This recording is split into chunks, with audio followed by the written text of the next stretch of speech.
Good morning, everyone. This is Ryan Ender with your Wednesday, January 29th morning commentary. With all the market volatility lately, let's take a very quick look at the charts and see what has happened here. Let's look at the first chart, the March beans. Obviously, this is the one catching most of the people's attention.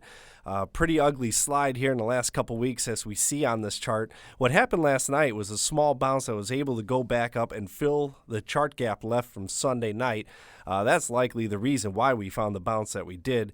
But the most important target we want to look for is almost a bullseye. It's at 882.5 low from back in December. We see on this chart how significant that low is.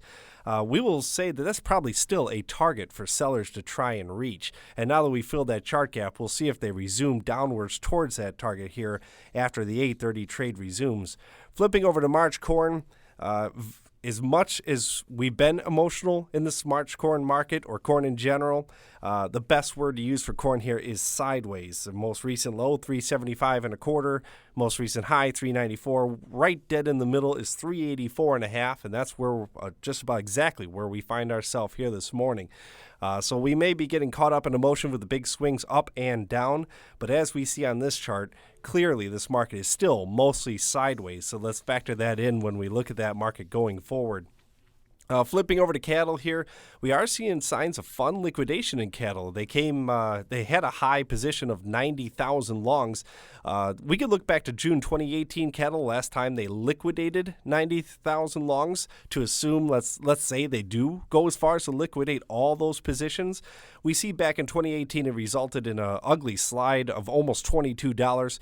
When the dust settled, we did come away with just a $13 slide. So on the slide cattle is on right now, let's say that if funds liquidate the entire position, it could be pretty ugly for a while, but then in the end, maybe come down to, well, what is this $13 slide like we saw back in 2018? It's still early, so we don't know for sure if they're going to liquidate the entire position, but let's keep these numbers in mind, that it can get ugly first if they liquidate all the longs before the dust settles and we come back to a fundamental level. Other fundamentals for the cattle this week, Shoulder is not really helping us. It was up 16,700. Last week's cash trade, 123.67. We saw our first bid yesterday in Kansas of 121. Actually, that would imply a 122 cash trade, only about $1.50 off, so not nearly as large as the futures slide. We'll see if these cash bids change, and if the cash trade does turn into 122, let's keep an eye out for this market and see first if we find any more fun selling today.